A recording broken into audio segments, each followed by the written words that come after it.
Why, hello there. I hope you're doing well. So, today we're going to do something a little bit different. We're going to have some coffee, of course, like we always do, but it is my decaf still. It, um, it's hard to get up early in the mornings on the weekend to do these, to have nice, fresh coffee. A couple weeks ago, a viewer who's a friend of mine, he suggested this book, Scarcity Brain by Michael Easter. And I didn't know anything about the author, the book, anything whenever I picked it up. And it was published September 26, 2023. Most of the book takes place during the height of the pandemic. And the author goes and travels a variety of places as part of his research for this book, including Iraq and several other countries, even during while the world is in lockdown, which I kind of thought was a bit shitty. But I get it. You're a journalist. You probably, I mean, he's an academic journalist, like a professor of journalism at University of Nevada at Las Vegas. So, you get on a sabbatical and you have to write a book, and it's like whenever you get the sabbatical, you got to do it. So I expect that it wasn't ideal timing for him either. My understanding is this is his second book. The goal of the book is to try to understand the root cause of addiction, whether or not it's what is causing it in any given person, or generally in humans. I think that from his perspective, this book is a very, very good. It's admirable work just trying to understand addiction anyway. And since he's a recovering alcoholic, I think that doubles down the weight in the real need to understand why he was addicted and doing the things that he did that put himself at risk, people he cared about at risk. I don't really think he did a particularly good job, though. From the outset, I found the book pretty irritating, and part of that's because of the tone with certain scientists and people he met with. There was a obsequiousness that I didn't feel was earned. I didn't understand why he was so enraptured by what these professors of gambling were talking about. So one of the first places that he goes to the University of Nevada, Las Vegas, is like casino research area, and the whole point of it is to get people to play casino games longer. And they are researching new slot machines, new virtual card games, new whatever, and they have a casino set up in there, and he just shows this level of awe around these people that was a little off-putting to me. It reminded me of Super Freakonomics, or it's specifically Super Freakonomics, not Freakonomics, because Super Freakonomics, they spend so much time talking with the IP group that is a bunch of trolls, and they're just blown away by every idea that they have, and it just doesn't feel like good reading it. It feels like this person is just they're just very credulous, and it also kind of reminds me of a Thomas Friedman book where he goes somewhere and he talks to a cabbie, and he learns the most important thing of his life. There's this weird mix of denigrating scientists, but with certain ones giving them this weird respect. Like he goes and meets the head of this group, and he's like, he wasn't as nerdy as his many degrees would make you think. And he's like, oh, he's all dressed up like a suave businessman. And it's like, well, he's the head of a research group that deals with casino, like people who run casinos. They're going to expect a certain way of dressing. But I didn't really think that there was a lot of respect for scientists, and he really has a bias against what he expects certain type of people looking into algorithms. And this isn't unique to these specific scientists. He meets a public health expert in Iraq, and who's studying the addiction of captatan, which is a very addictive drug. And he really, like, if I read the book, if I was this person and I went and read the book after this guy interviewed me, I'd be appalled at the way he represented me. He says, maybe it was because I said sciencey words like data. Like, this guy was hesitant to go and talk to a Westerner because of the problems that Westerners have caused in his country. And this person is trying to understand the addiction of a Middle Eastern country that has been influenced by drugs coming in from Syria. And that person has every reason to be suspect of the motives of any American coming into the Middle East, especially someone who is talking about addiction, because there are already so much Orientalism with the Middle East, and so many ways that Americans just don't respect people in Iraq that I can't imagine that this person was excited about trying to meet with someone who wants to talk about addiction. And then he says, as soon as I said sciencey words like data isn't a sciencey word. That is just how we talk about information of a certain type.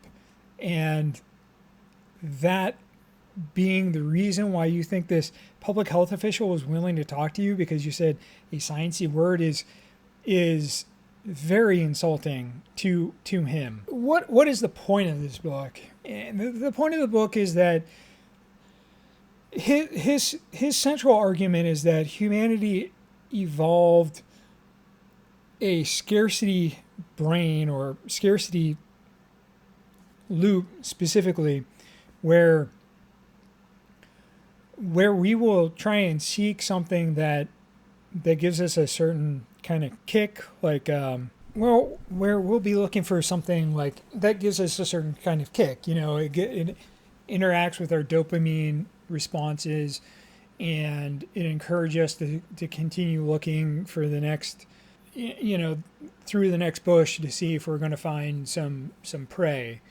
And his argument is that this loop is the reason why we became successful hunters, and why but now it's being twisted on its head, and it's leading to addiction because we still have the same brain chemistry, and we're still finding things that give us that same hook.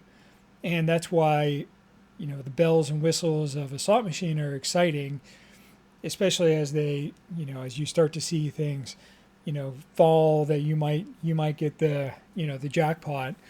And so you get a dopamine response from that. And then whenever it doesn't happen, there's a crash and there's no noise, and it's just, you're immediately left with this lack of stimulus, and so you immediately need to push the button again. And his argument is that this scarcity loop is driving our addiction to eating, our addiction to drinking, and drugs, and because there's certain people who are able to just drop addiction or drop things. And he uses an example from Vietnam, where a whole number of people are addicted to heroin, and they're given an opportunity to clean up and an incentive to clean up because they get to go home. They need to have clean pee for that. However, there's a problem with his kind of assessment of this. First of all, there's a lot of ways to get clean pee, and that is a major problem with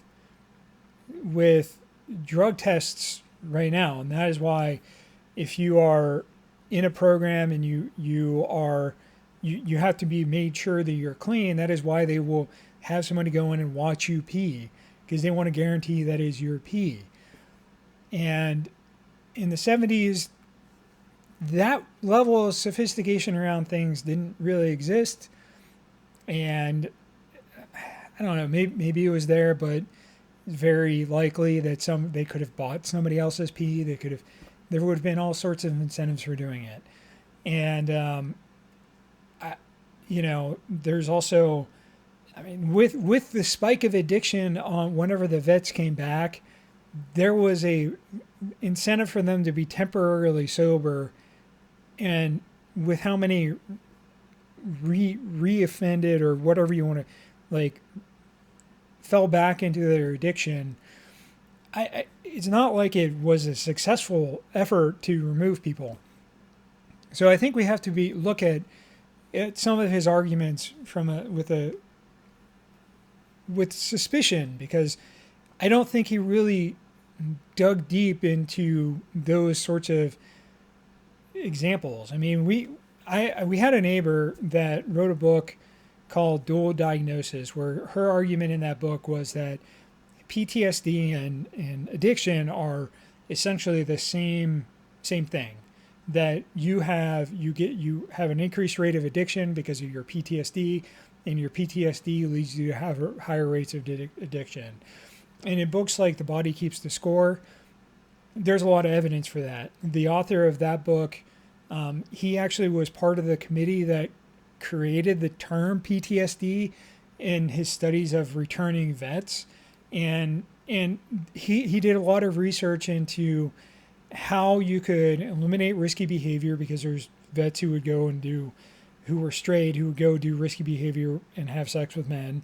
And then they would also do heroin, chair needles, and just have a variety of very unhealthy behavior. And his research over time showed a variety of ways that you could actually mitigate that. And that could be yoga, breathing therapy, talk therapy. He even went as far to say that drugs like mushrooms, and they can give you a breakthrough with your PTSD. And after taking some of those, you can be just stone sober. And I think that's something that's not even discussed in this book, because it doesn't really align with this idea of scarcity driving things.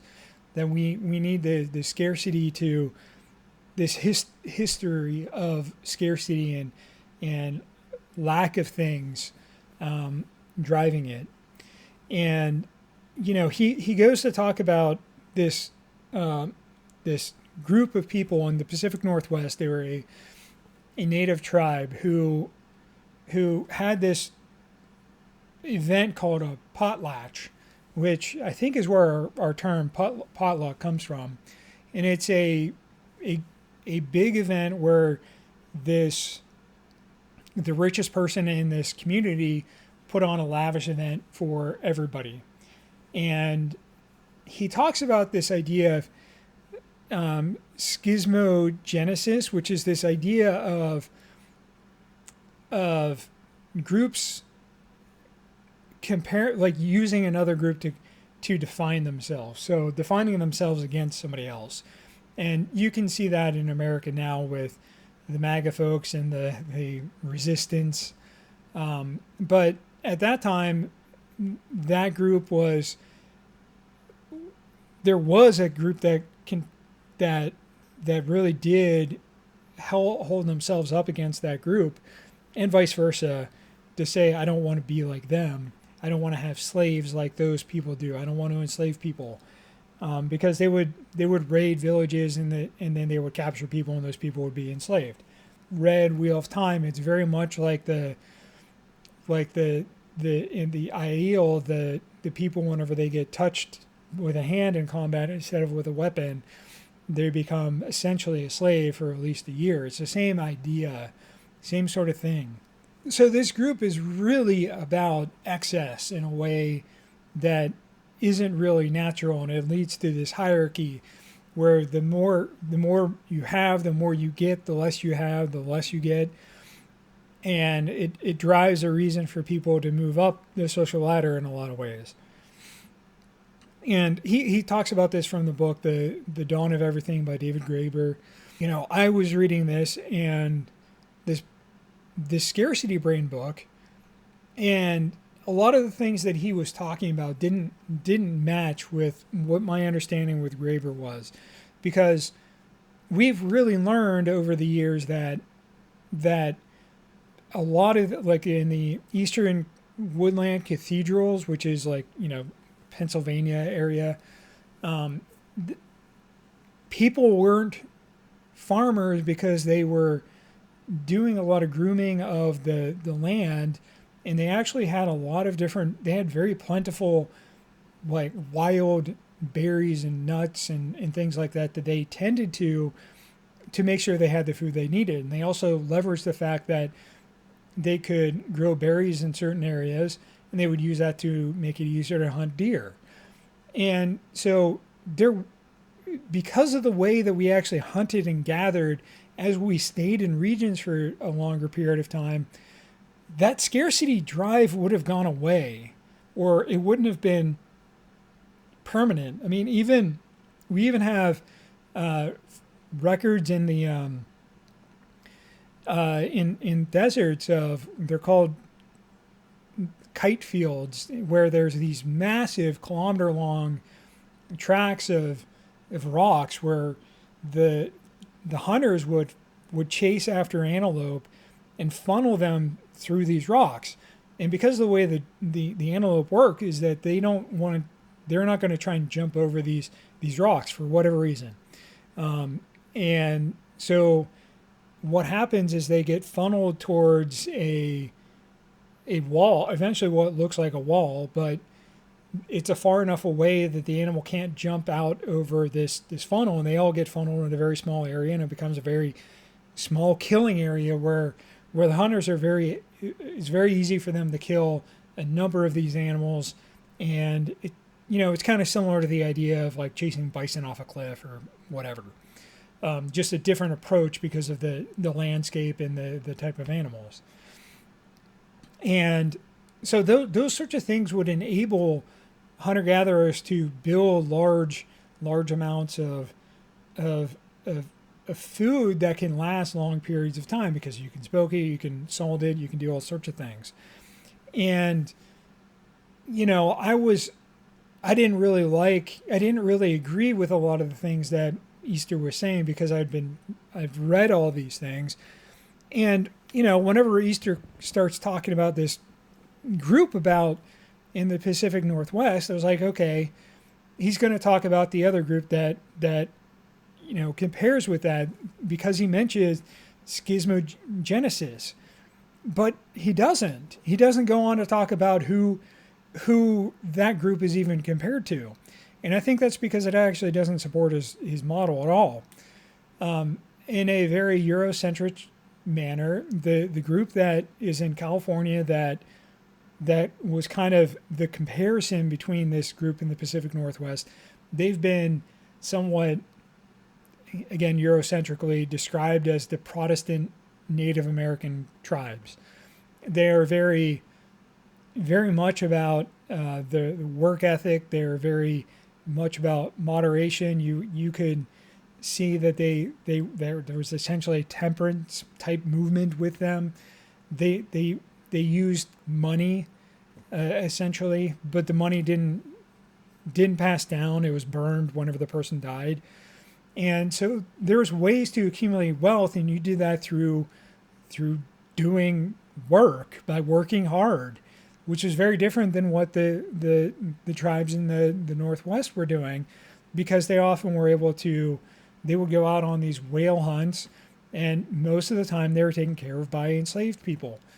And so that kind of counters this scarcity loop idea, because these people, this other tribe, leaned into having fewer things in moderation and that sort of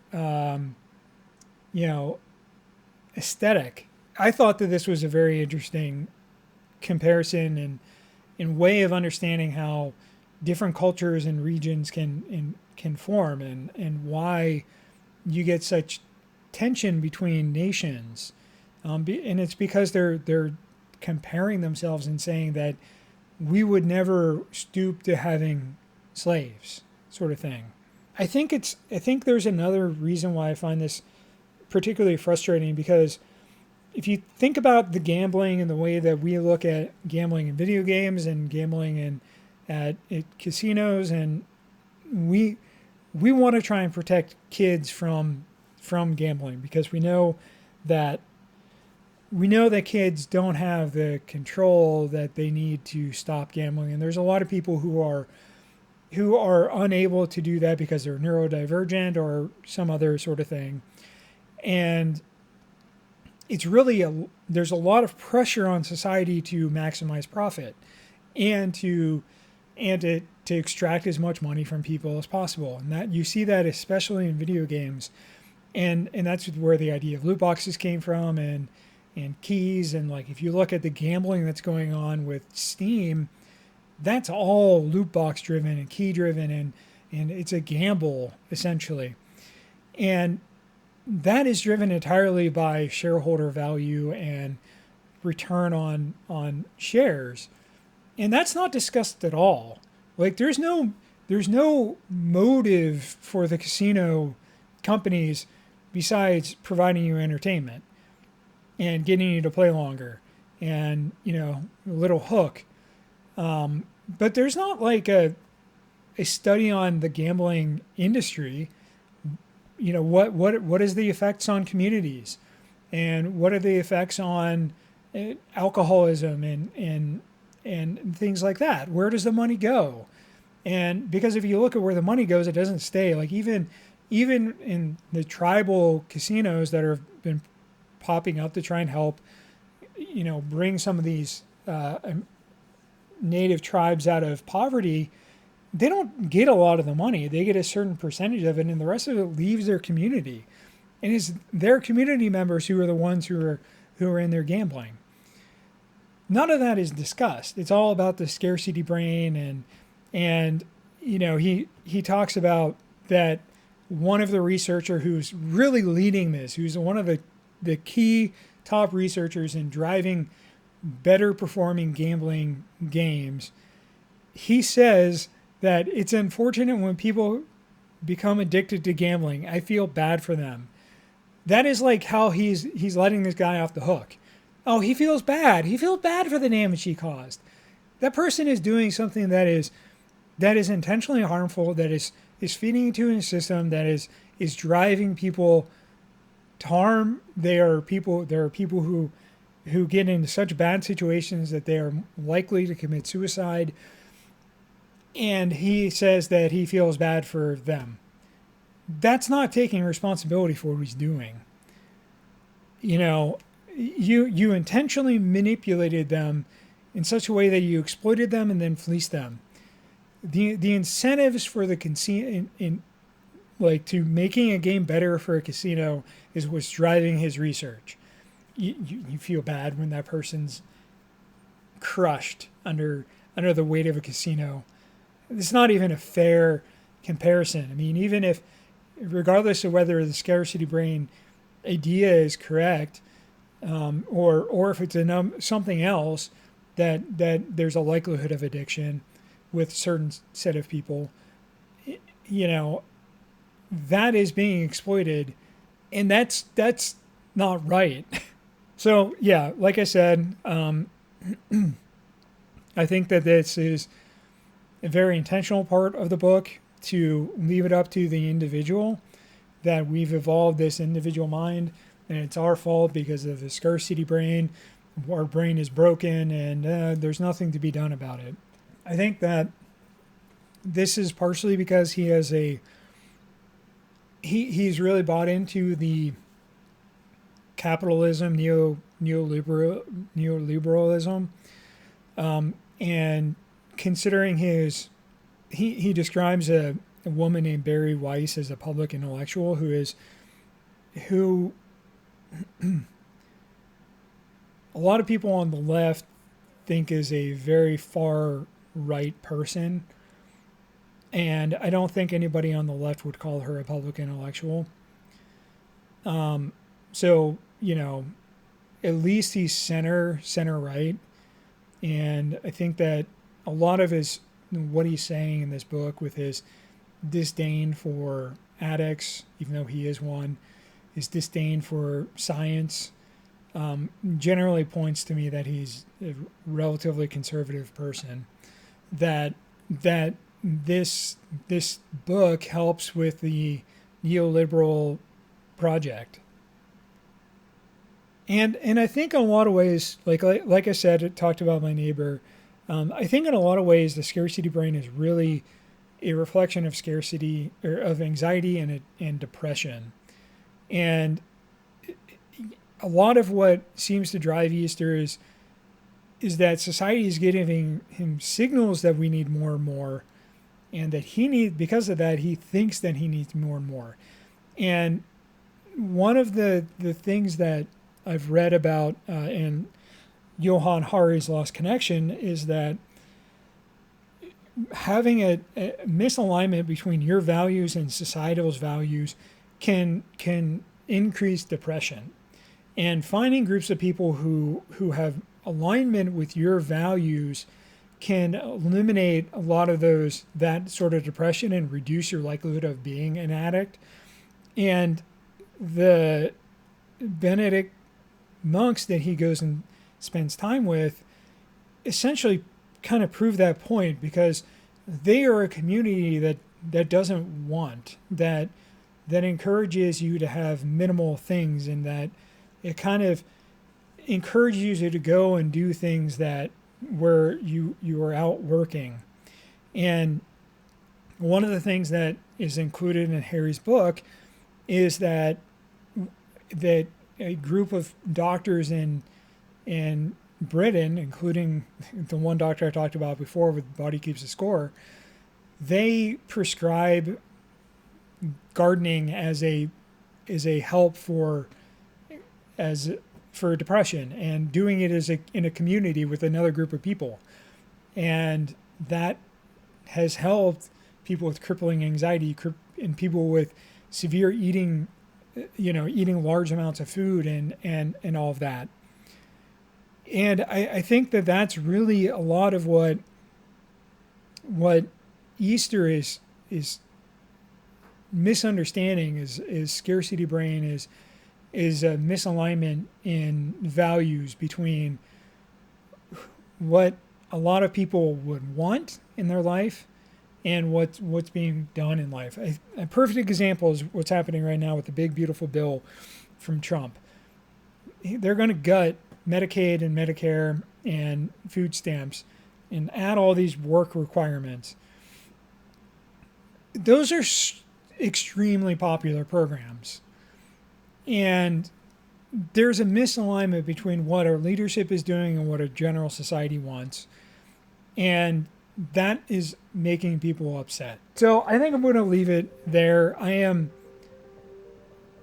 think that this book was interesting. It made me do a lot of thinking.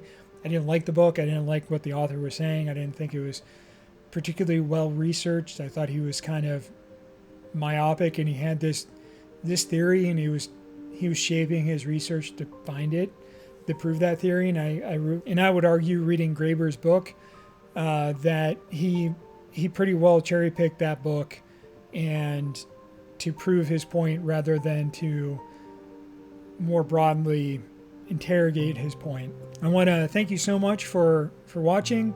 I hope you have a good day, and see you in the next one.